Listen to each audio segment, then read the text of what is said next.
Okay, serious issue to discuss. Children's cereal mascots.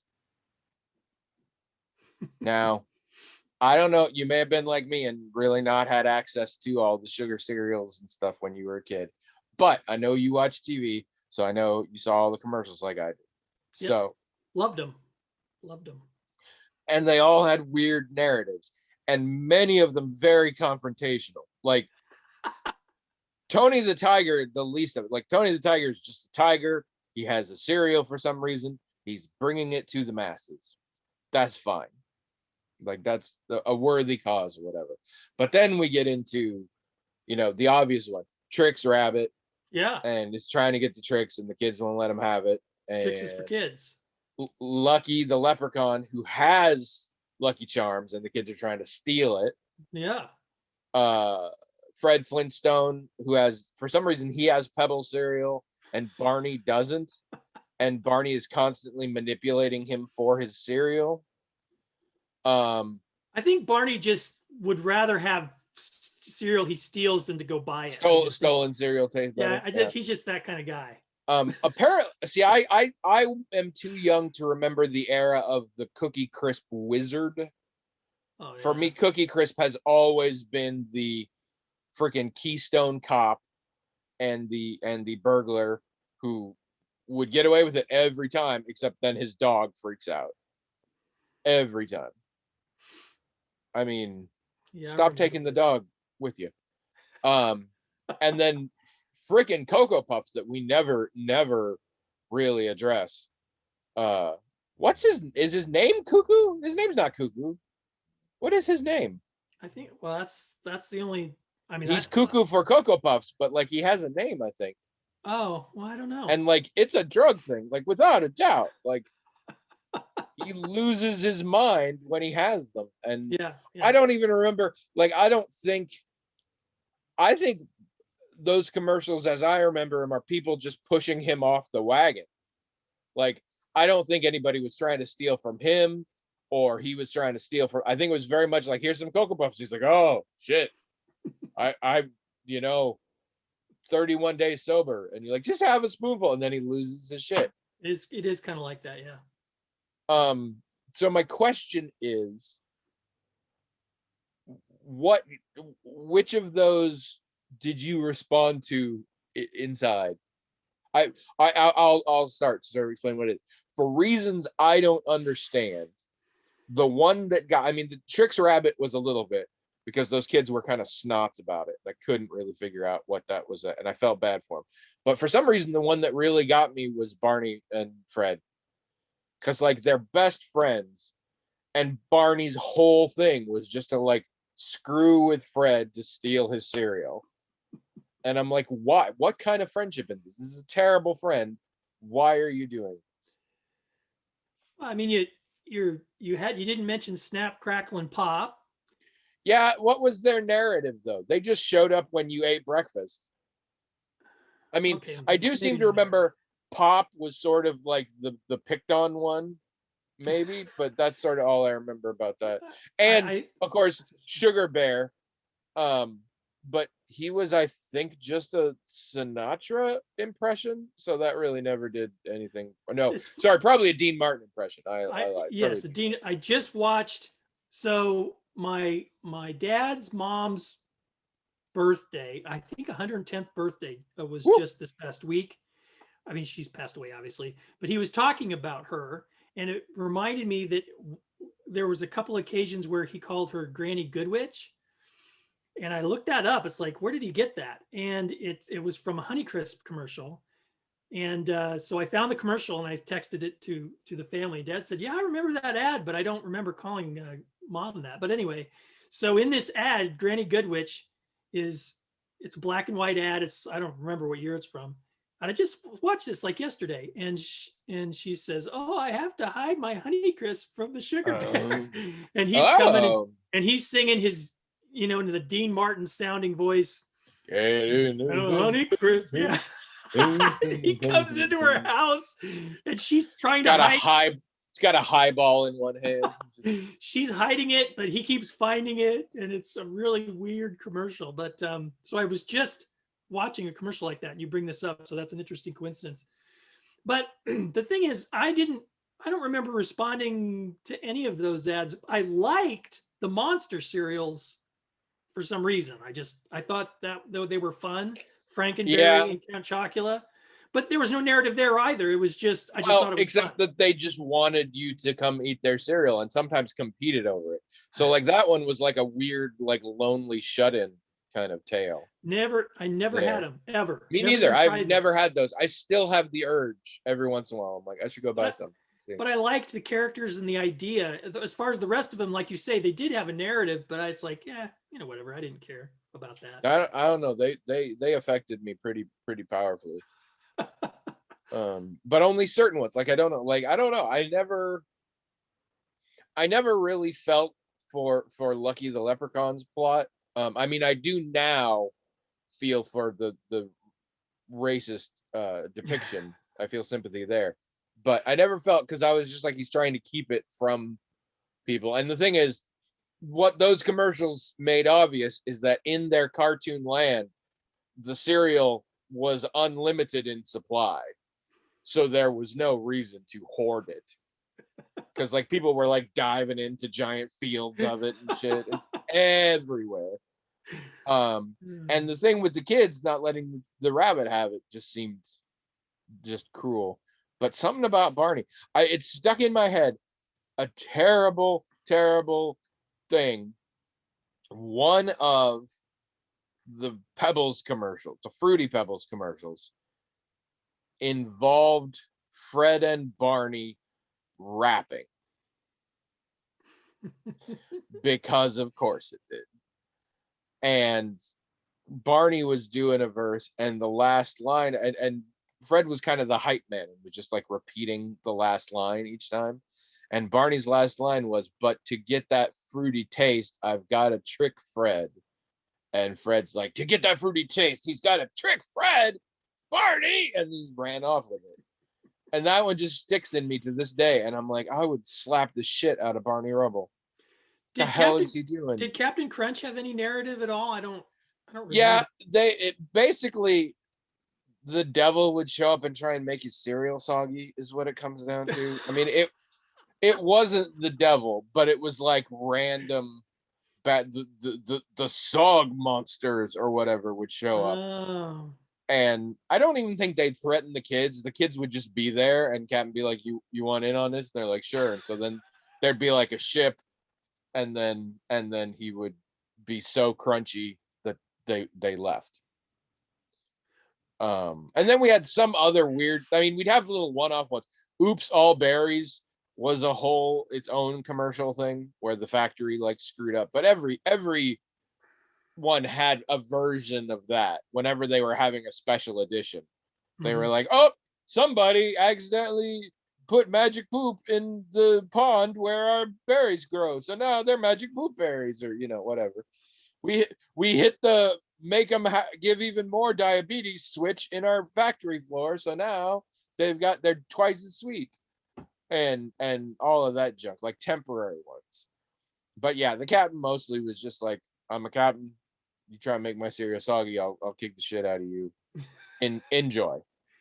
Maybe the monster cereals didn't have narratives because it's like, well, everybody knows these monsters and what their backstories basically are, so we don't have to say anything else. It's just Count Chocula.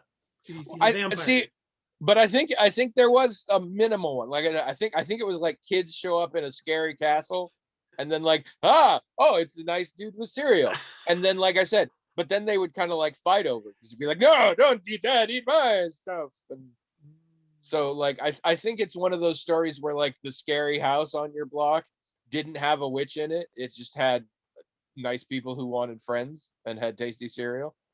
Like Boo Berry cereal, or Boo Berry and Frankenberry. And then Count Chocula, and then I think there was another one that showed up every once in a while. I can't like. I think there was a mummy one. There was also a werewolf one. It was Beast, called Beast something. I forget, but it wasn't meat flavored. No.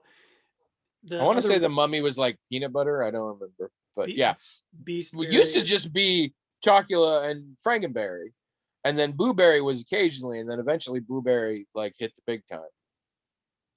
I just thought they were all cool ideas. I loved Frankenberry it was because I loved fruity stuff and the chocolate stuff. And frequently you had to pick between like really tasty flavor cereal or the cereal with marshmallows. And I'm like, this is both. It's like Trix and Lucky Charms. I do remember though, I was just at the age when Lucky Charms started frosting their cereals. I was just at the age where I was like, for fuck's sake, we're not even trying to pretend there's any nutrition here. But at the same time was like, I want to eat those now. So I was like right at the cusp where I was like offended and also very much wanted them. Because they used to just be like shit. They used to just be weird shaped Cheerios with marshmallows. And I was never into Lucky Charms that much because of that fact. I'm like, yeah, the marshmallows are nice. The other bits are just Cheerios. And weirdly, eating sweet things with Cheerios just makes you more keenly aware of how Cheerios aren't sweet. Like eating Cheerios by themselves is fine, but if you pair it with marshmallows, it's like, yeah, these Cheerios kind of suck. Um, so because every time Cheerios would make like a sort of like berry or whatever Cheerios, they kind of sweetened up the cereal at the same time because they knew it had to balance. But yeah, damn it, now I want to go get some Frankenberry or something. Finally, try it out. well, Maybe next week I'll have all three and I'll like taste test them on the show. I like cereal, but I eat no sugar added cereals like shredded wheat and grape nuts. I just don't like sugar in my cereal at all. Maybe because of how I was raised. Even though I put sugar in cereal when I was a kid, the cereal itself wasn't sweetened, and sometimes I would just eat it unsweetened, and I did kind of like it that way. And now as an adult, I always like it that way. I had rules about what number, how high on the ingredient list sugar was. That was the rule in my house. I think it was either fourth or fifth. If it was any higher than that, I couldn't get it. Oh. And so the sweetest thing I could get was probably Kix. Oh, we had Kix sometimes. I take it back. I take it back. Cinnamon Life. Cinnamon Life was a common one. And that was probably the sweetest one. But mostly it was Grape Nuts, Cheerios, Rice Krispies, Kix. There's only 3 cereals we would have in our house that were probably over sweetened, and I don't know why Mom decided to do that, but it was Honey Nut Cheerios or some version of sweetened Cheerios. I could do Honey Nut Cheerios, yeah. What was this? Technically, it was Honey Nut Tastios because it was the store brand. Oh, Golden Grahams.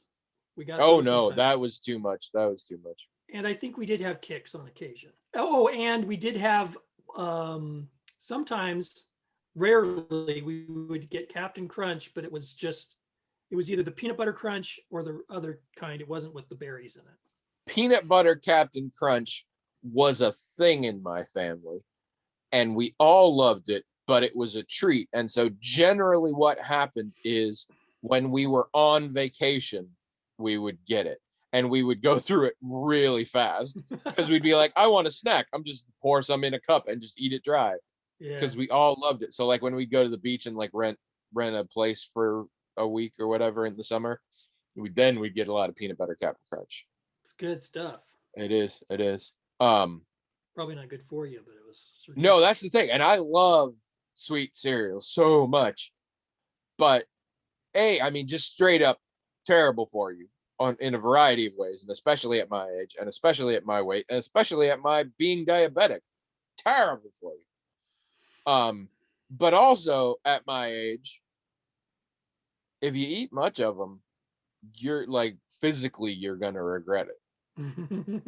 Like very quickly, you're like, oh, that was a horrible. It's the equivalent of just eating like a shit ton of candy or something. Like, it's just like, oh. So. And we feed this to kids. It used to be, what does we? I don't let children have it. If I see children with it, I take it from them. I'm my As a, own meme now, like my own cartoon commercial thing is me stealing it from children just to save them from my fate. we as a That's a TV show. society, I mean, it's like a thing in American Oh yeah, yeah, society yeah. to give kids this as breakfast food to prepare them for school. What? So there's a whole genre now of like breakfast, like biscuits and things like that are just on the go, kind of, Sure. eating things. And breakfast cookies is one. And they've got like whole grain and stuff like that. And our neighbors were into those for a while, and they were eating them, and we kind of weren't. But they do that. They've been known to do sort of health fads on occasion, and so they were doing this. And I don't remember what happened.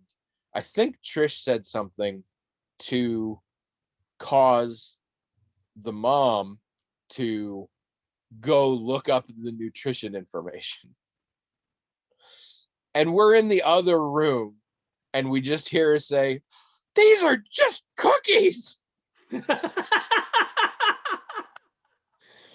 Like there was like ingredient wise and nutritionally nothing different from just like oatmeal cookies you would buy in the cookie aisle at the store.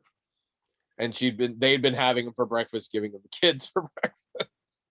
One of the things I find super ironic about the whole industry that revolves around breakfast food, snack food, candy, sodas, that whole, if you put all those things together, that whole heavily sugar oriented industry, Mm-hmm.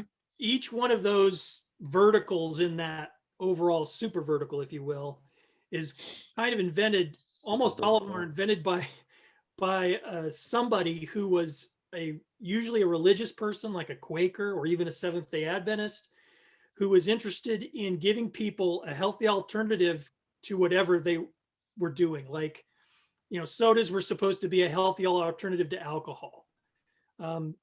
Chocolate or breakfast foods were supposed to help people who were working class people, who were poor, who couldn't afford to get good nutrition, to get better nutrition. I mean, a lot of the things at the base of a lot of the foods that we today consider the worst were invented by people who were trying to help, usually poor people, make better lifestyle choices. And Yes. now these are the foods that those same people are probably over consuming and are disproportionately diabetic and all this other stuff. Yes. It's completely backfired on the good intentions of the people who started those food revolutions. And let's not forget, it completely backfired because in part, as time went on, say in the 1960s, a whole bunch of research was done into the possible health effects of sugar, and the sugar industry bribed the shit out of the people doing that research to say it's not a big deal, it's fat you should worry about. And so everybody and their dog made all these low fat free things that just had a shit ton of sugar in it instead. And now we all are used to it. We need our fix. I mean, you're absolutely right about all that. I mean, when you look at the sugar industry in general, for one, sugar was one of the main commodities that fueled the slave trade. If you want to keep going back further in the problems with sugar and the problematic aspects of sugar in our society, you can go clear back to that. And then, like you were saying, the sugar industry and sugar lobbies and sugar whatever, minimizing the role of sugar in these foods in terms of being a health problem, and blaming something else that was not causing the problems they claimed. I mean, all of that, yeah, that's terrible. The sugar industry has just Absolutely. been awful Monstrous. from the very beginning. That being said, I feel like we're getting dangerously close to taking a position on something, so I'm going to flip it and say favorite brand of jelly beans. I don't really like jelly beans that much, to be honest, so they're all about the same to me. I don't traditionally, because we grew up with shitty jelly beans. That's like, probably true. Like, yeah. No offense, but Brock's, your standard jelly beans are trash. Just straight up trash. That's probably true. But there's always been Jelly Belly. And I like Jelly Belly. Jelly Yeah, Belly is probably my second favorite. For a while, was my favorite. Problem with Jelly Belly is it's very stressful. Because I mean, maybe it's just me. I've never just had like a bag of a flavor of Jelly Belly. Oh, It's so always like every single flavor in the bag. And so then it's like, what one is this? And this is before we got into these Birdie Bots. This one tastes like puke stuff. yeah. These were just like, okay, is this root beer or is this chocolate? And I'm like, I know I'm gonna like either one, but like, what's my mouth ready for? And I don't want to mix, this with is this licorice or is this a really dark like grape? That kind of shit. Terrible. So it's my second favorite. They're very good, but they're stressful on me. No, the best, hands down. In fact, you may not have had them because they're new enough that you might not eat that shit now. Starburst makes jelly beans, and they're they're amazing. I've had Starburst jelly beans. Starburst jelly beans are amazing. Or is it does Jolly Ranchers make a jelly bean? If they do, I haven't had it. That would be tasty. But this is Starburst. I think I've had the Starburst ones. They're amazing. They're the perfect jelly bean. They're Easter candy was happening, and so we didn't get much, but I wanted to get a bag of the little Cadbury's mini chocolate eggs because I don't know why, but they're really tasty more than other chocolate like that. Probably because it's Cadbury instead of Hershey's. I don't know. And Trish was like, get some Starburst jelly beans. And the other day I was making her a little tiny thing of them to take to her while she was working. And I had filled a little much, so I took one and I ate it. I was just like, oh shit, I forgot how good these are. So I had to have a little cup of them too. They're awesome. And they're awesome in the way that like they're all fruit flavor. Each flavor is good. So there is no stress. Like you could eat, I like to eat them one at a time to sort of savor, but like you could just sort of close your eyes and grab three. Still tastes good. You do that with Jelly Bellies, you don't know what the fuck's happening. Like imagine that. You close your eyes, you grab three Jelly Bellies. Like what? I got a jalapeno, a buttered popcorn, and a chocolate mousse. What is happening? My mouth just is like, huh? Like, no, that would not. That'd be awful. Hello, everyone. Welcome to Magical Talking Hat Podcast, the only podcast in the world where I'm going to paint my nails live on the air. I've been meaning to do this for a while because I don't got a job, so who the fuck cares? But I wanted to do it timed right in terms of what length my nails were for sort of maximum time to enjoy it before they need to be trimmed again and whatever. And I couldn't get around to it. And a friend the other day was like, because I said this week what I'm going to do, I put it on my chore list for this week, paint my nails. My friend was like, that clearly, that I mean, if you want to do it, just do it. And if you're not doing it, then and I'm like, that's fine. But the problem is my brain still thinks I want to do it and I'm still not doing it. So I'll come up with it. So it's on my chore list, but I still haven't got around to it. So I figure I'll do it during the podcast. For the record, this brand is Zoya. The color is called Toni, Toni, and I have not used it before. So it's out of Trisha's collection. So we will see. What kind of shade is it? Is it like a red or a blue? It's a pretty dark wine, I'd say. Wine plum color.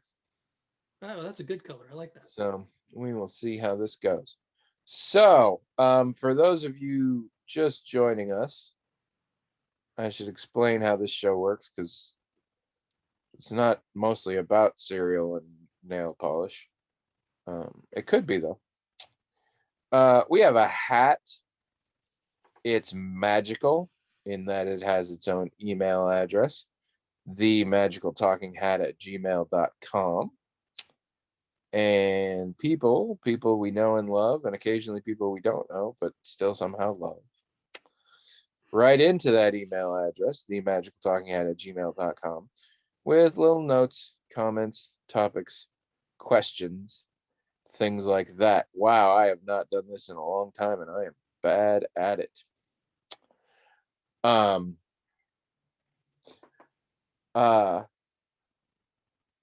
Did I say what they write in with? No. Comments, questions, topics, notes, things like that. The hat magically on its own transmogrifies those emails into little note cards with the information written on them that manifest physically within the hat itself. It's incredibly fashionable, servants draw the note cards out of the hat, read them on the air, talk about them till we're bored, do that for about an hour, and that's the whole show. Frequently it's longer, except for the parts that aren't, which is the vast majority of it. Oh man, I hope I don't smear nail polish on the inside of the hat. I feel like that would get me in trouble. So, how's your week been? You're Tony. Oh, hi, Tony. Hi. Hi. And I'm William. And this is episode 524. Wow. I hope that's right because that's what I just said. I think it is. I like to think our fans were yelling at the screen or yelling at their thing when they're like, dude, you're Tony. Well, What episode number is it? Let me see how it looks. I want to see. Well, I'm not done yet. Well, I just want to. Yeah. Oh, yeah, that's nice. Yeah, it's a disaster in how I'm doing it though. But it's a very good color though. I like it. It's very simple. I used to wear a color in college all the time called Vixen that was similar that I really liked. I think it was Revlon. I'm not sure. Do you do you just pick a color based on what you like, or do you like to coordinate it with what you're wearing or any kind of accessories, or what do you do? No, I just pick it based on what I like. And also in college, I was just weird about it. So for a while, I was doing it on both nails and hands, and I was growing out my nails really long. I had some very long nails. And then at a certain point, I got this idea where my left hand, I grew out my nails and I painted it. And then the other hand, I didn't paint and I kept them very short and trimmed. I thought that was a cool look. There were also additional useful benefits for that, but certain people will know what those are about. You don't have to talk about that. So you're William. How's your week been?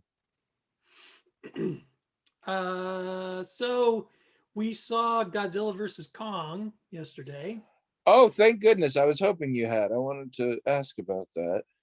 So I don't. Oh, sorry, go ahead. Oh, what we did was we watched Kong Skull Island like a few days ago. Then the next night we watched Godzilla, and then we watched King of Monsters. Godzilla King of Monsters. All were these sort of ramp up. Were those all rewatches for you? Yes. Okay. Now, Skull Island and Godzilla, we both noted that we liked them much better the second time around. We didn't dislike them the first time.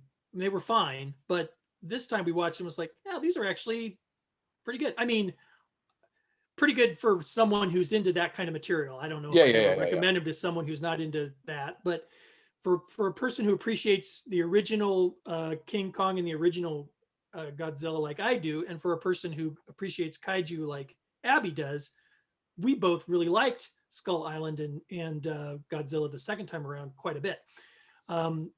King of Monsters, not so much. I mean, the tone was dramatically changed from those other two movies, and not for the better. But it was, it was still okay. There were still a lot of things we did like about it.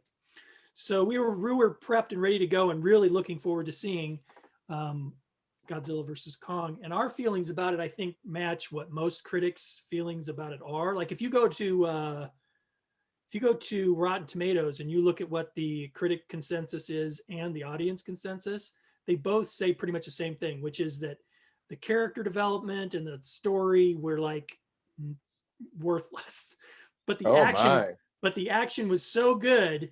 Like the audience rating is, or the critic rating is like 79 or 80 right now, and the audience rating is like 93. Well, and that's been a huge complaint in the last two Godzilla movies. The first Godzilla movie, they say you hardly ever got to see Godzilla. And the second one, they were like, yeah, you got to see a lot more monsters, but it was often very hard to see. And so a lot of audience response has just been, give us more monster fights. So I guess that makes sense. Well, I have to say, well, that's another thing about what I remember about the original Godzilla was that you hardly ever saw Godzilla. You could barely see Godzilla when Godzilla showed up. And then everything was interrupted with these little human drama vignettes that were like, why do I care about this? Yeah. But for some reason, when we watched it on our television, it seemed like Godzilla showed up plenty and you could see him really well. So it's like, well, that's not a problem anymore. But also, even the human stuff, even though it wasn't, you did kind of think, hey, get back to Godzilla. It didn't seem as meaningless. Like I understood it more. Maybe when I saw it in the theater, I didn't hear completely all the stuff about the human plot that I was supposed to hear, so that I didn't understand why it even mattered. But watching it on television, I was like, oh, okay, I do kind of care about what's going on with these characters. So this isn't as bad as I remember. But in this movie, They're an absolute disaster. It's just the first coat, but I'll let them dry. but it's a really cool color though.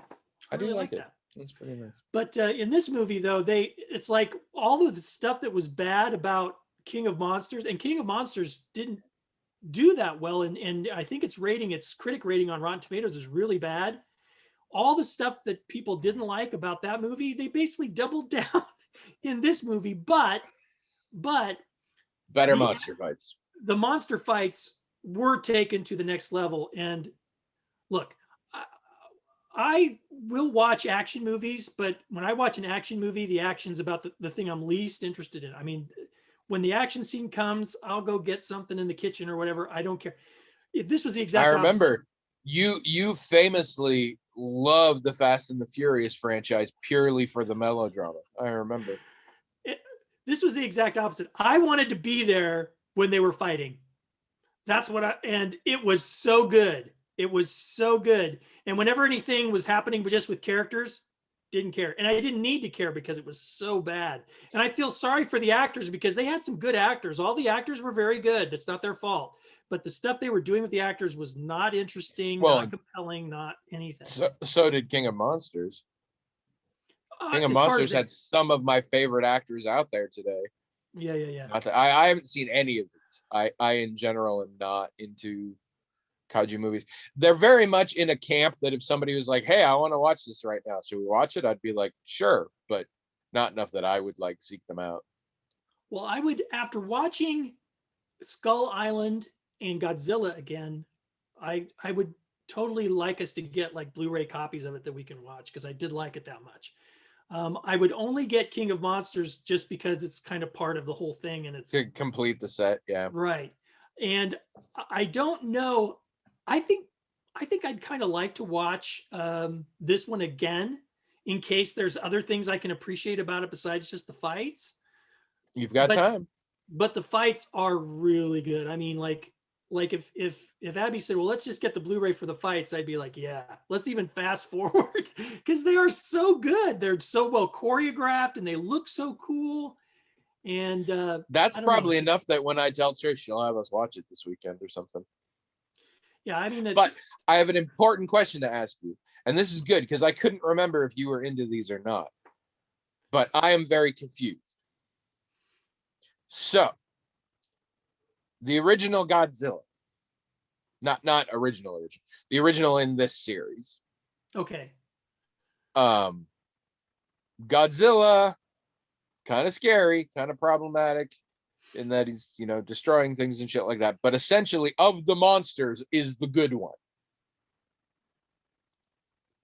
In a manner of speaking, yeah. Yes.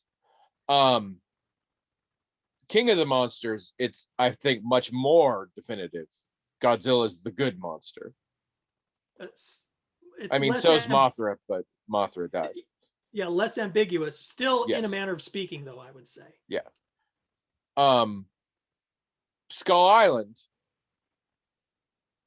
King Kong is essentially the good. I mean, that one, from what I know of it, is a little more ambiguous because there's not a lot of interaction, but like we seem to be rooting for King Kong. No, it's actually less ambiguous. Oh, okay. In Skull Island, he is undisputably protecting the indigenous humans and is only attacking the new people that come because they attacked him. Okay. Okay. That's pretty unambiguous on that one. So who's the good guy? Who's the bad guy in this one? The trailers make it look like Kong's the good guy. Well, I feel like I'd be giving things away if I made a committed statement on that. It's not a simple answer is what I'm saying. Oh, And all right. All right. That's fair. That's it's fair. part of the plot for you to suss all that out. All right. All right. I'll take that. Which honestly, that's something I liked about it. I liked, Oh no, I like just off on its surface, I like that idea. yeah, the thing about it is the story that pertains to Godzilla and Kong and their conflict with one another, that to me was actually kind of interesting. What was going on with the human characters, I could have cared about, and I would normally want to care about, but they didn't even try. It didn't seem like. But I mean, the stuff that was going on with the monsters was interesting to me. Not just that they were fighting or the scenes where they were fighting, but just the whole thing with them was interesting to me. So, I mean, yeah, it might interest you, that part of it. Maybe, I don't know. It looks. I good. was just curious. Yeah. Like I said, Trish may have us watch it this weekend. I'm sure Trish will watch it. So, like with most things, people are asking, Team Kong or Team Godzilla or whatever, so you get that. While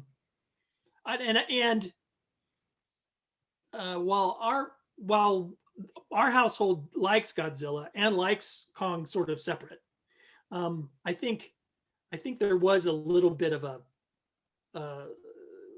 favorability toward one versus the other.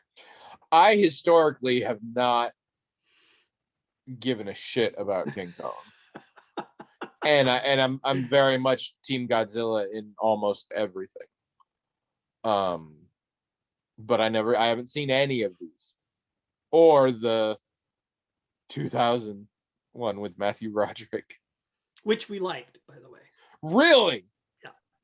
You are literally the only people alive who did, including everyone who was involved in the making of it. Like, you are the only people alive who like that. I mean, believe me, it had its problems, and we know that, but we liked it.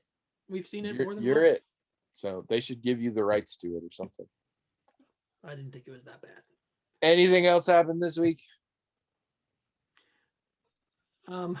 Just today, I'll try to make this brief, but I wanted to mention it because it's so cool to me.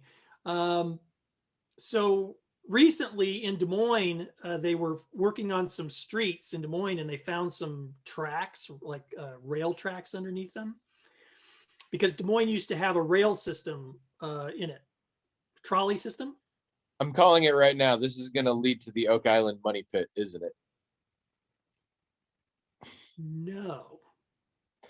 But maybe something similar. Frightened at how slow it took you to answer that. Maybe I shouldn't talk about this. Come on. No, we're all in it now. Come on. So, trolley system in Des Moines. They unearthed some tracks. And while I was watching the news, they talked about how this guy was talking about how his dad used to work for the rail system there, and how he stopped working for them in 61. Well, my dad would have been a teenager in 61. So I asked him, I said, well, do you know anything about the rail system in Des Moines? Oh yeah. And it was electric, and they had cables all over the place. And when they got rid of them, there were still tracks for a long time. I didn't know any of that stuff. I thought that was really cool stuff.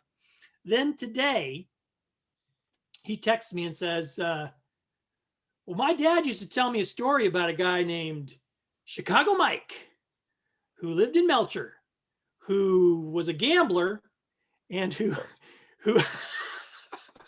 I don't think you get a name like Chicago Mike if you're not a gambler. He was a gambler, and he was in Des Moines in his fast fancy car in 1924, whatever a fast fancy car was in 1924. And he got hit by one of these trolley cars and died. And Dad always talked about how there was cash all over the crime scene, the accident scene, cash all over the place. Money Pinata. That was his other name. Basically. And Dad said his dad told him this story on a number of occasions. And me talking about the rail system reminded him of that, but he didn't know anything else about it. and he wanted to know if I could find out. So I said, sure. And it turns out that turns out that Chicago Mike. Okay, so in the region that I grew up in, which is Meltzer, Dallas, Iowa. southwestern Marion County, northern Lucas County, southeast Warren County. This whole region has a bunch of coal the mines Tri-County area. and it's well, let's just say there's a lot of cultural similarity in all of this whole area. In fact, Okay.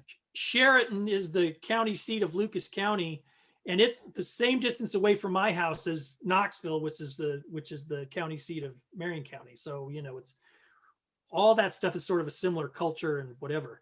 And a lot of Croatians live in that area, and they were attracted by the coal mining.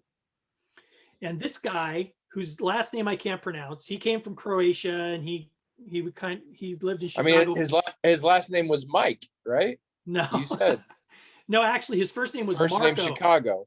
His first name was Marco, and his last name was something I can't pronounce. He was from Croatia. He lived in Chicago for a little while and in Colorado for a little while, but he settled in this area of Iowa as a coal miner. And but he wasn't very good at mining. I think he even got injured in the mine. So then what he did after that was he was a gambler and a bookie and a liquor producer, because he had a still, and a bootlegger. Nice.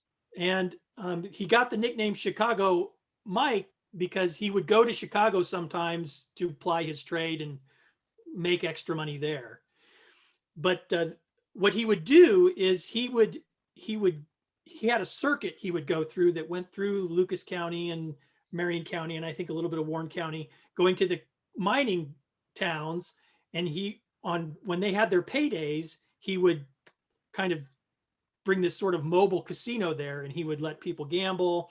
And I think he would bring the liquor that he made there, and that's how he made his money. Wow, this guy might be my hero. Well, not only did he make a lot of money doing this, but whenever someone was in need or had a problem, presumably even people who were in trouble because they were addicted to gambling or alcohol, he would help them out. So nice. He was very well liked because he brought booze and gambling to people, but also because if anybody was ever in trouble, he would help them out. And he often had tons of money on him, like thousands of dollars. Now, this is $1,000 in the 1920s was like 15,000 today. So this guy must have had a lot of money, and he spent it readily on people to help them out, or on his friends or whatever else. And he was married to a woman from Newton. But he wasn't a very good husband, I guess. So she divorced him. And the very next day is when they were in Des Moines together. She later claimed that they were going to get remarried, that she regretted divorcing him, and they were. But at the time, he had a wad of like $2,000, which again, it's like 30 grand. I mean, he was just carrying with him, and some silver. He was the coroner and other investigators. The coroner was named Howard Wright, by the way, just by coincidence. No relation. But they determined that he was speeding when the accident happened, and he was 34 years old, and he died. His 34. Dang. His ex-wife was injured, but she survived, and she sued later for the money that, of course, all that money that had been scattered and gathered up by the police. She sued for it, and she got about half of it because the other half was used to pay for his funeral, which was expensive because his body was sent to Chicago, and he was buried there. Because they were like, who is this? And it's like Chicago Mike. And they're like, well, I guess that's where it's kind of going. He has since been moved to Sheraton. Now he's buried in Sheraton with his brother. Kenosha Phil. His brother's name is John. He didn't come over originally with Marco. When Marco had made a lot of money, he brought his brother over, and his brother ended up living to like 100 years old. He only died in like 2012. Nice. And made sure that he brought his brother back to Sheraton. And and John lived in Arizona, and his body had to be shipped to Sheraton so that they could be buried together. But the thing about this is that back when in 1924, when Chicago Second Mike, coat, yeah, looks still gross. No, great. it's a No, looks mess good. on.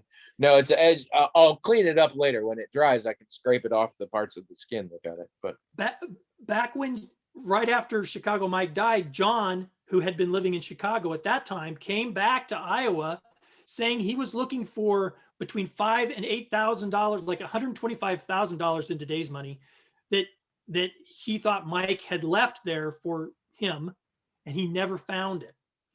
And in fact, people suspect that Mike had a lot of money, which he naturally wouldn't have put in a bank or anything like that, and that he hid it somewhere and nobody knows. It might be in Marion County, around where I live. He lived or in Lucas Melcher County, or Lucas County, but or the other one, Warren County. Warren But County. see, or Oak Island. but he lived in Melcher for the last year of his life. So what I'm saying is, if I wanted to write a fictional account about this, it would be completely plausible for this guy to have had like over $1 million in today's money hidden somewhere around Melcher, and I could write this really cool story about it. The problem being, cash does not follow inflation. So well, that's true. So it would have to be like in silver or gold, which he did have some Yeah. silver. We know that. So maybe he has it in like gold or silver. Then it would really be worth a lot. Oh man, wouldn't that be a cool story? do I it. wonder where he hidden it though. I mean, you get to decide because you're the That's writer. true. But it's got to be cool. It's got to be a cool place. I mean, there's a lot of abandoned mines, but I'm not sure he would have hidden it in an abandoned mine. Do some shit where you have to take a piece of paper and stand on a hill at a certain time of year and like Right. match it up and stuff. All of that. Yeah, but it was just And what's fun. Booby traps, lots of booby traps. What's fun is to realize that there's an actual historical person who I could plausibly tell a story about this, like in Mel, if I wanted to. That I find that really fun and exciting, and I never even knew that until today. I'm willing to attest that your So, yeah, story is kind of- 100% true and accurate. If you want, I'll make that claim. I'll claim to be as long lost something, and that's absolutely what happened. Ooh, you know what would be cool? Okay, so in Marion County, there's a reservoir called Red Rock Reservoir. It's called Red Rock because the town of Red Rock was flooded when the reservoir was created. What if the treasure is in Red Rock? Oh, That would and be in order awesome. to find it, you have to taint the city's water supply. Oh, come on. This is good stuff. I love it. Okay, I mean, fine. it's stuff. It's not your kind of thing, but I love it. It's pretty cool. I think you should write it. Anyway, so I was excited by that. So how was your week? Well, let me pause here for a second. So does this mean you have not watched The Irregulars at all? No, I did watch The Irregulars. Have you guys watched the whole thing? I'm pretty sure we have, yeah. Well, yeah, I assumed, but then you weren't talking about it. Yeah, I forgot. Now, keeping in mind, I've only watched 3 episodes. How are you feeling? What'd you think? Well, whenever someone takes a fictional property that is not supernatural in nature and in some ways anti-supernatural nature, like right now there's a TV show called Nancy Drew on the CW, and Nancy Drew was decidedly like, someone might think something supernatural and it turned out it wasn't, and here's a supernatural show. It's like, well, that seems to go against the whole spirit of this character. Agreed. So I usually don't like that kind of thing. But I thought this was okay. I mean, we watched the whole thing. I don't know if we thought it was spectacular, but it's like, it was watchable. We'd probably watch another season if they had one. I have come to the belief that this show is very much like the show Merlin, in that we have taken the names of characters and things from the original property and a couple of concepts real loosely, and then just done whatever the fuck we want. No, that's exactly right. Yeah. And it's easier Which to is digest. annoying. what, to a but degree. when you know that going in, it's helpful. So this is a PSA for our listeners. If you're going to watch it, it doesn't function the way Sherlock Holmes functions, like at all. No, no. It has a lot of problems. Sure it does. Yeah. It has a ton of problems. And it has a big problem that I can't tell if it's a very common problem in TV these days or if it's a problem inside me. In recent years, I have watched many things that feel very much like an older person created this thing thinking they know what younger people like and are into and being wrong. And I don't know if that's becoming more prevalent or if I'm just getting old and therefore things seem more like that because they seem confusing to me, sort of. But this show very much smacks to me of what old people think young people are like. Like, I don't know. It seems hip and cool in a way that is super not hip and cool. Well, it's trying to be part of a sort of a genre that started recently where you're telling period stories, but you're ignoring some period issues. like I isn't well, you haven't watched, you said you've only watched 3, so I won't get into it. But let's just say there's a lot of people of color who have positions in society that you wouldn't expect they'd have in that period. It's got colorblind casting a la Bridgerton, and that's not what I'm talking about. Although discovered a different problem. Colorblind casting is wonderful, except for white people who are racist like me and Trish, because we keep getting confused as to whether or not that person is the same person or a different person. Like, it's bad. Like, there was one point where I was like, oh, so that's why X happened. And Trish is like, what do you mean? And I said, you remember the scene where da da da da da? And she's like, oh yeah, sorry. In my fear of being too racist, I've just assumed that literally every child of color I meet is a different character. I didn't realize that was the same one from that scene. And there's other ones, because like John Watson is black in this.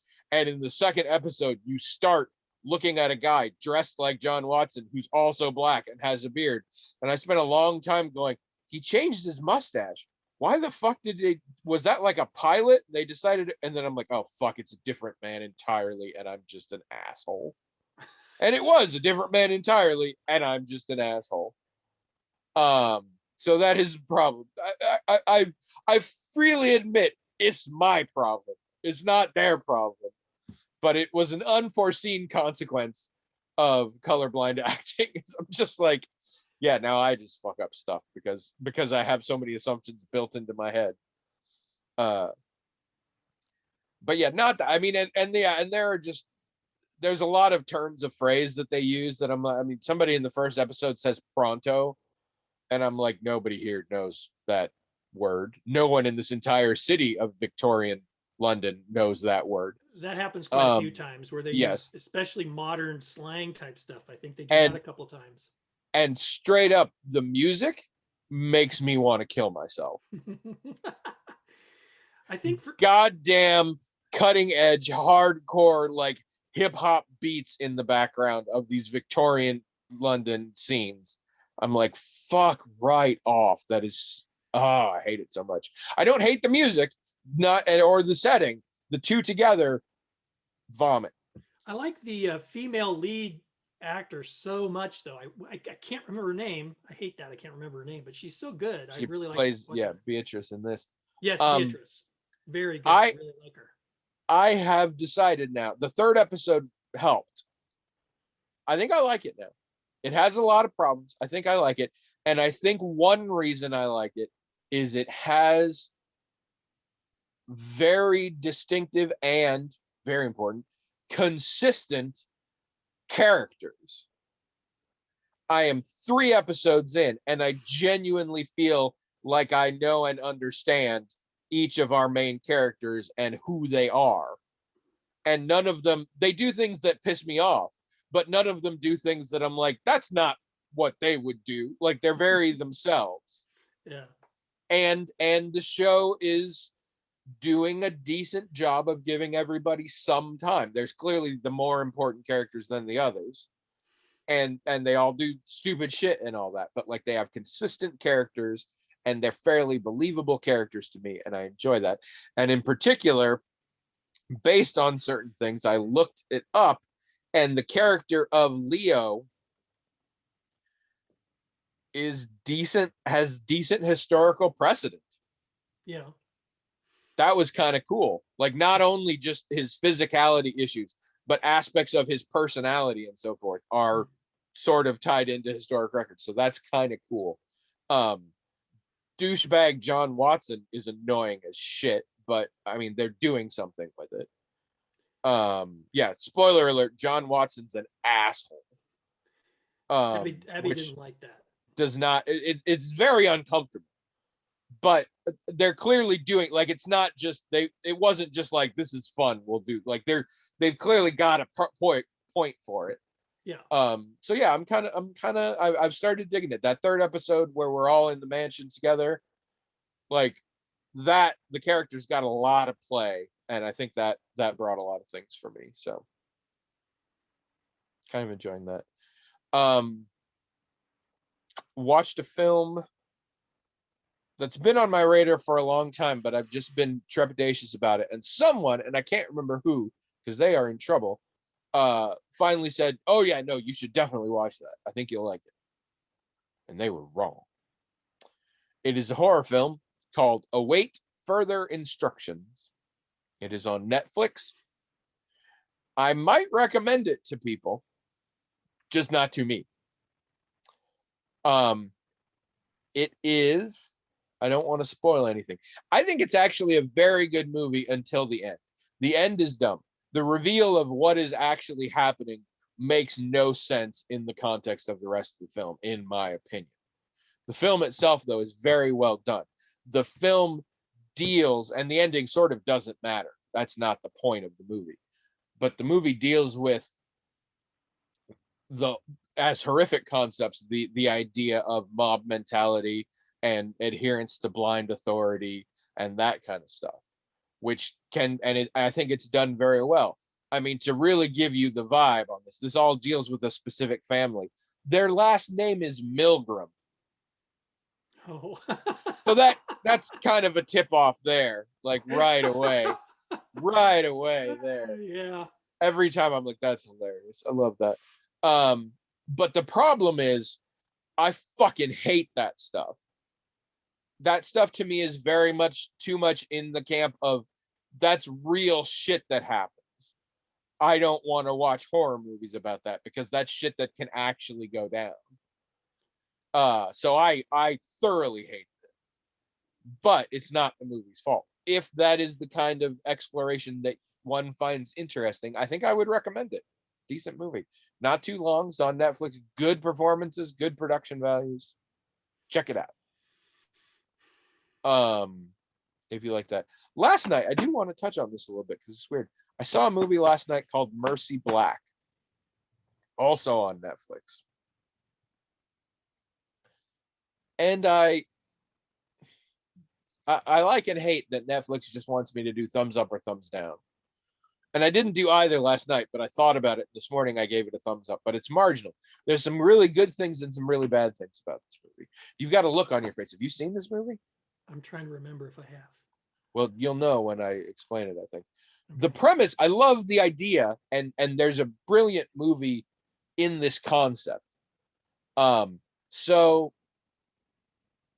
to pick an example out of air from real life things that happen, do you remember a while back a young, I want to say 12-year-old girl and her friend stabbed another friend in the woods as a tribute to Slender Man, I think? Yes. And those kind of things happen periodically. This movie proposes that a thing like that happened in the early aughts, and the girls involved, of course, were sent away to asylums. And meanwhile, this was like the origin of a particular version of these, and it became a thing. So like imagine that story with the girls had been the first time anyone had ever talked about Slenderman, and it like was invented there. It's not what happened. Slenderman has a weird history involving a stupid website, but that kind of thing. And then this story is 15 years after that.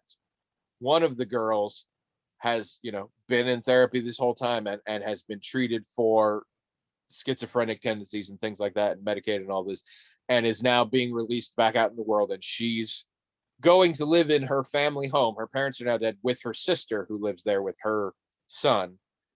And it's her dealing with being in the real world again, her dealing with the aftermath of, she's still in the town where it happened, and people who live there still feel ways about it, and dealing with the thing that it became a viral sensation, and she was incarcerated back when the internet was hardly a thing.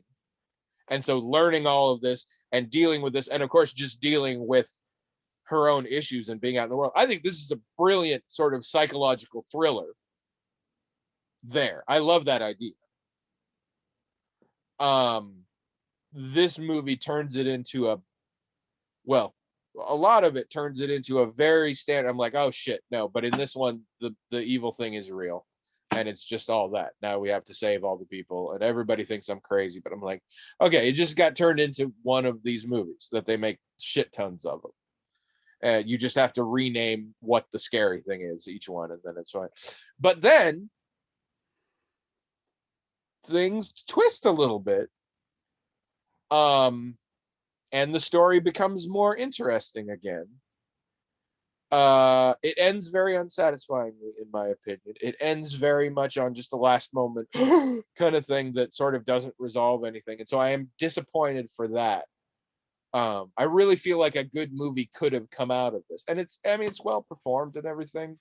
So I think it's good food for thought. I think if somebody thinks that kind of shit is interesting, it's worth seeing to provoke thoughts. I don't know that I think it's a great movie by itself. It's not a terrible movie, but it's, again, as I've run in with a lot of these lately, I'm like, it's a heartbreaker. It's unsatisfying because I saw the start of something really cool. And I think that idea, when you leave out the supernatural elements, is very intriguing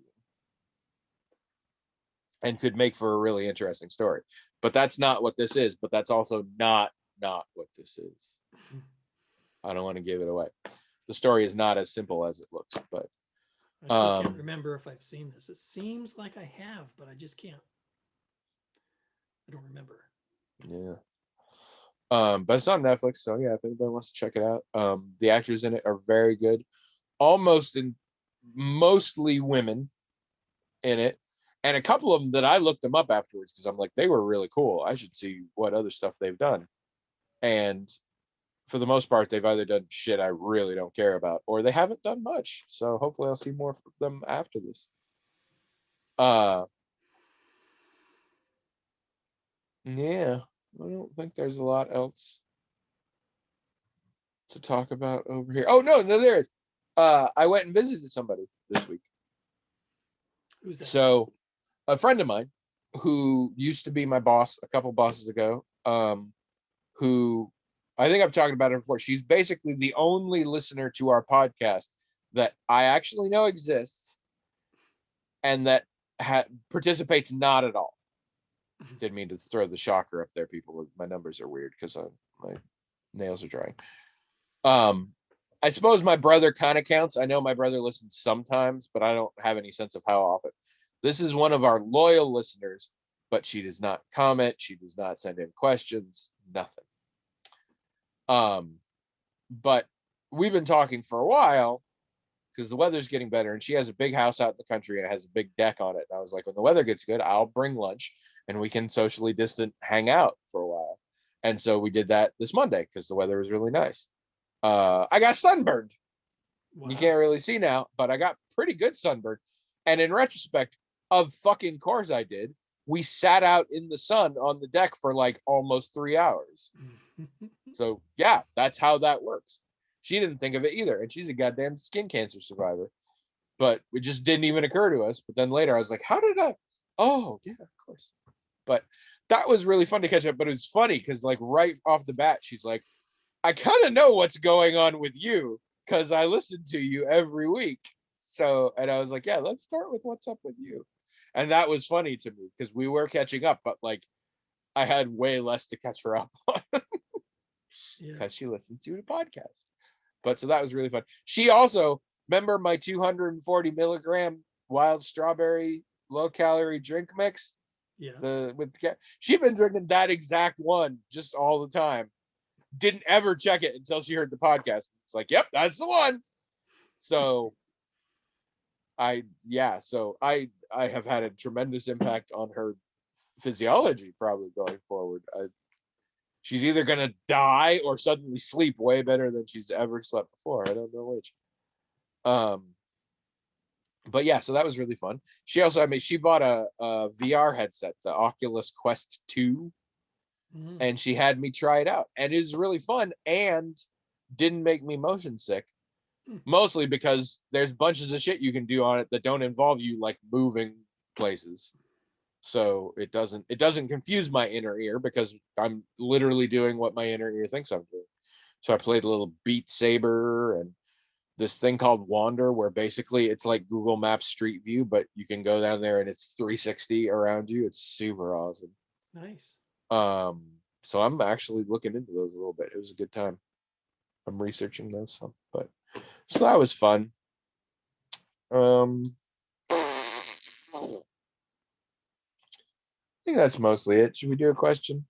I'd say we're over time, but we haven't been doing questions very well. So, all right, this one is from Azure Talon. Somebody's getting very comfortable with this because it opens with "Sup." Hot ones on YouTube. Spiciest thing you've eaten. General hot sauce thoughts. Azure Talon. I like this one. I have a lot of hot sauce thoughts. You ever watch Hot Ones on YouTube? Yeah. We watched it quite a bit for a while. I have discovered that I pick and choose very carefully. When they're awesome, they're awesome. Sometimes they're boring as hell. It's a big enough thing that this last week, Saturday Night Live did a sketch that was a fake version of it. Which was funny because the whole bit was Maya Rudolph was hosting and she played Beyonce, and in it Beyonce couldn't cope with the hot sauce, and it was kind of funny for that.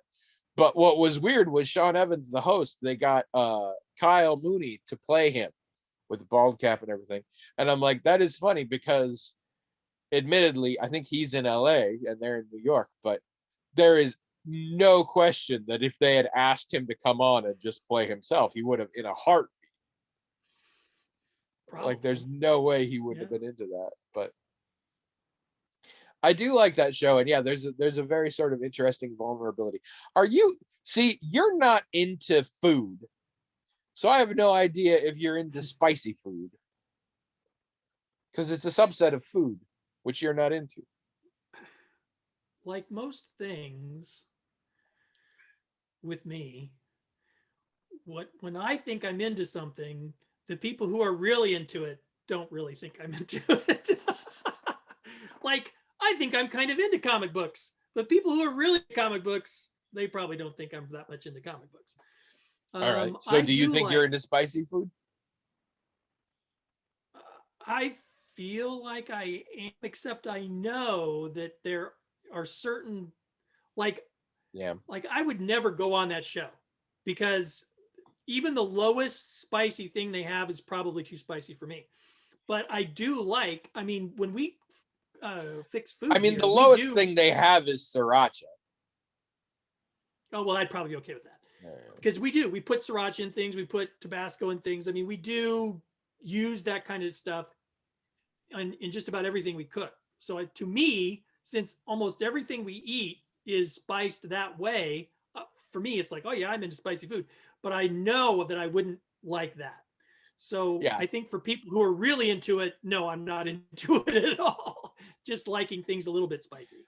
Well, but it's the thing, because there are different types of being into spicy stuff.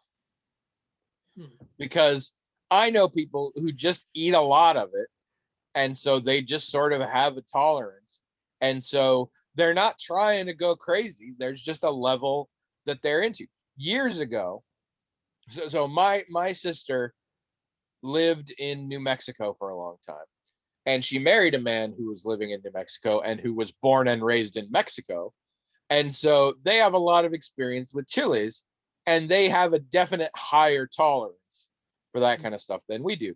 And like one year, my wife made a salsa verde that was essentially a mock version of like a tomatillo salsa using green tomatoes, all the tomatoes on the plants that didn't ripen. She used those, and it was really good, and we liked it. It was quite spicy, so we used it carefully and things. But when we used it, it was very tasty. And so we would add a little, I think we made some enchiladas with it or whatever. And we gave some of it as gifts that year. And we gave some to my sister and her husband, and they really enjoyed it. And one time I'm talking with my sister about this stuff and how much and spicy stuff and things like that. And she's like, yeah, for us, that was a really tasty, mild salsa that we just ate with chips. And I'm like, all right. I think I would hate that, but well, that when I works. go to the local Indian restaurants and I'll get like a jalfrezi or something, they'll say, "Do you want it spicy or not?" I always say no because it's spicy. I mean, when Yeah, what yeah, they yeah, give yeah. me is spicy to me. To them, it's like this isn't spicy, but to me, it is.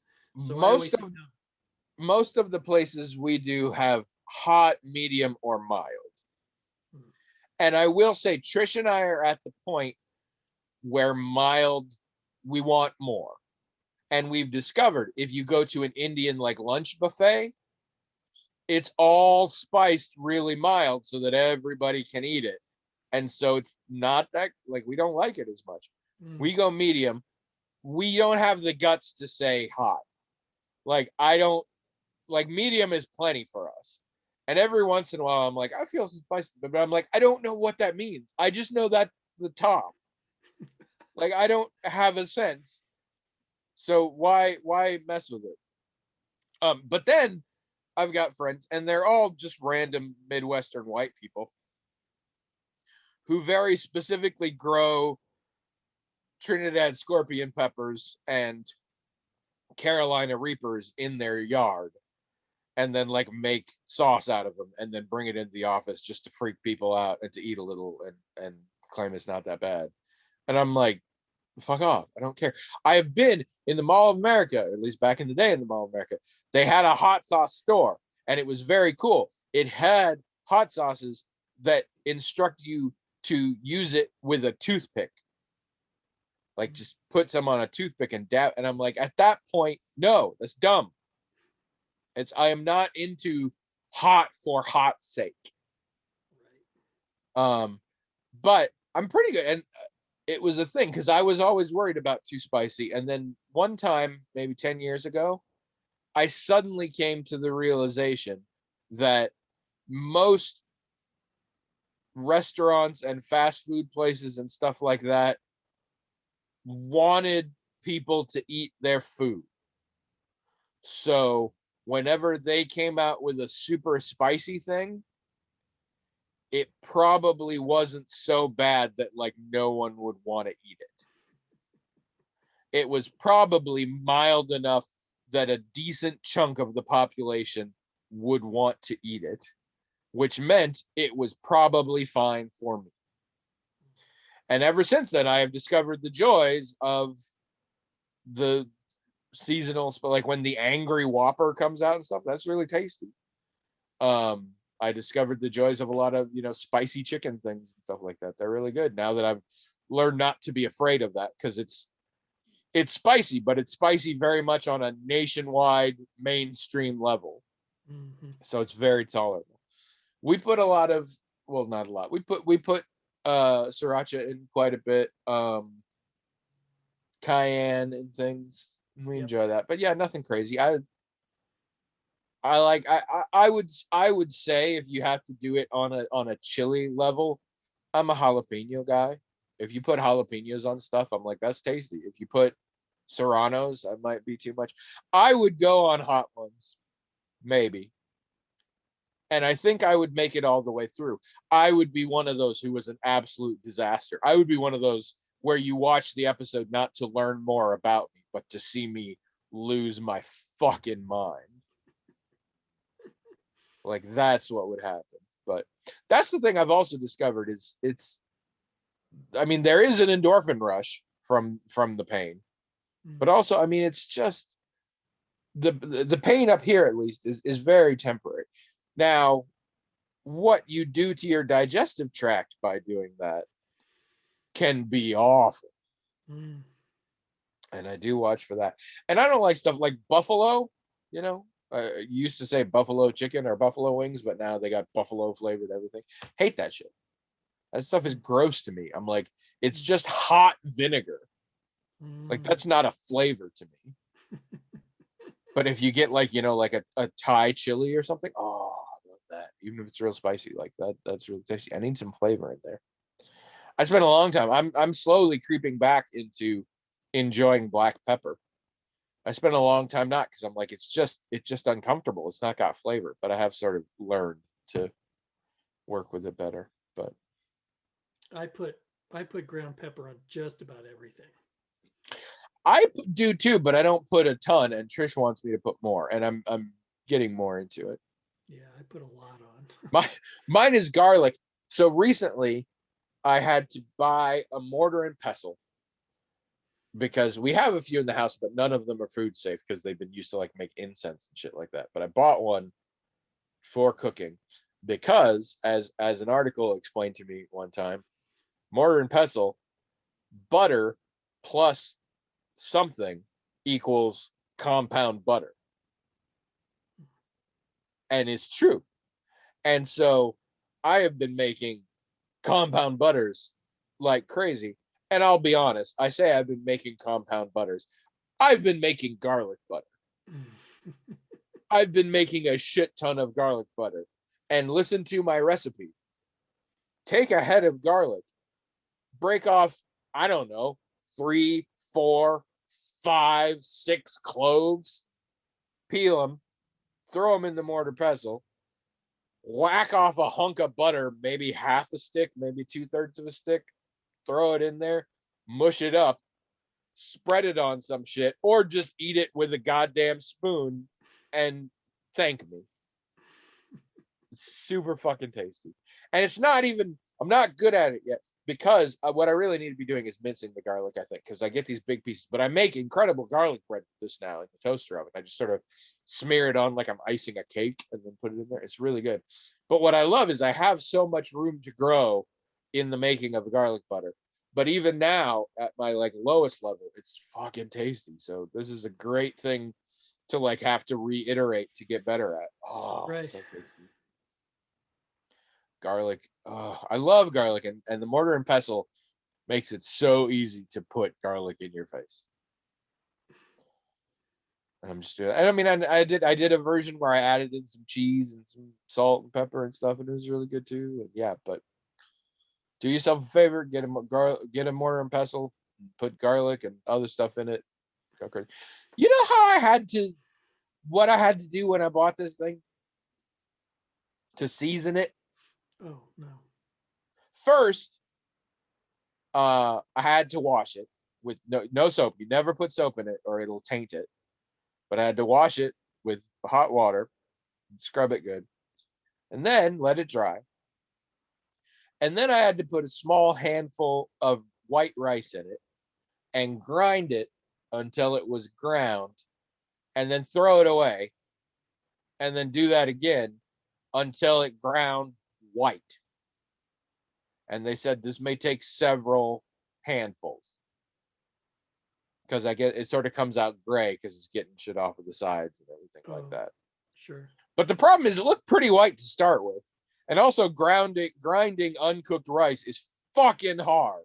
Mm. So I did it until I was like, you know what? I'm willing to eat bits of rock. So I'll live with it. And then you wash it again. And then it told me put in 4 cloves of garlic, muddle them a little bit, a teaspoon of salt, a teaspoon of pepper, and a teaspoon of cumin. Grind it all up, quote unquote, enjoy the aromas, throw that out, wash it again good with hot water, let it air dry, and now you're good to go. Like, I mean, I understand seasoning in general, but I'm like, you can do sweet things in it. Say, I'm like, how did you come? Okay, garlic's pushing it. Like, to pick that, like, that's kind of specific. That's not just like salt and pepper. I get generic, whatever. The garlic's weird. The cumin is real specific. I'm like, the marjoram must be furious right now. The turmeric must be like, where the fuck do you get off? Like, why does cumin win that one? Why is cumin up on that level? And don't get me wrong, I love all of these things, and I did enjoy the aromas quite a bit. But I'm like, how did you pick that? Enjoy. That is incredibly specific. But ever since then, it's been fine, and it doesn't like smell like cumin or even smell like garlic after I wash it. You know, it's good.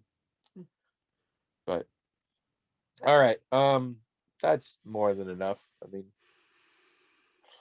hopefully my nails are dry by now. Tune in next week to see how the manicure held up. Also write us so that we can talk about your food stuff that you're into. Like Azure Talent got today. Have us talk about cold sauce. Maybe you're into cold sauce. If you do that, maybe explain to us what that means exactly. Not familiar with cold. Is that just like Pepto-Bismol? I don't. Ranch, maybe. Maybe ranch is a cold sauce. Now you've got in my head the idea of piping hot ranch. Doesn't appeal, huh? No. I bought some Green Goddess salad dressing, and it's been sitting in the cabinet because we had other stuff, but I opened it the other day for salad, and I was very excited because I love Green Goddess dressing. Boring as shit. It tastes like I put Miracle Whip on my salad. Either I have very bad understanding of Green Goddess dressing, or the Green Goddess dressings I've had before have been very unique and special. Mostly I get it from Panera on their Cobb salad. Love it. But I feel like I've had it other places. This was neither green nor goddess. So I don't know what the fuck's going on. So yeah, I think salad dressings would qualify as cold sauce. You eat it cold, it's not spicy usually. Yeah, sometimes. I like French. Don't you love when you go to a restaurant like Chili's? I think is like this. They have like 5 salad dressings, and 3 of them are ranches. They've got like ranch, cilantro, lime ranch, and like Santa Fe ranch.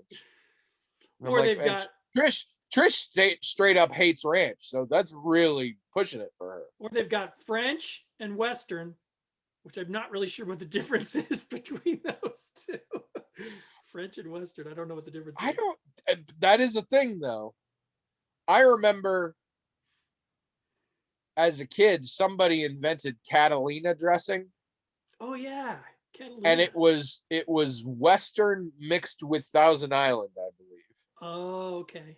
And it was a big deal. And I did not understand what the fuck was going on. Because in my family, I understood what ranch was. It showed up sometimes. My family mostly did a vinaigrette, and then I was a sucker for blue cheese. But like outside of that, I mean, I think I knew what Thousand Island was. I don't know. But I was just like, I've never even heard of Western. What are you doing here? What is this? And it had this guy who was dressed as like a cowboy and then dressed as, I don't know, an archipelago. I don't remember what the other thing was. And then like they whirled him together, and he was this guy in like a leisure suit, because that's what they wear in Catalina. It was something like that. Anyway, if you understand more about salad dressings than we clearly do, go to the blog, help us out. TheMagicalTalkingHat.com. Explain yourselves. and your salad dressings, because we want to know. Also recommend me a new shade for the future, because I ain't getting a job anytime soon, so I'm gonna do what I want. I like that one. I do like this one, yeah, Why would but you you change know, I like some variety, mix things up a little. Hmm. And then yeah, write in the magicaltalkinghead@gmail.com, and then listen again next week, and you too could be a winner.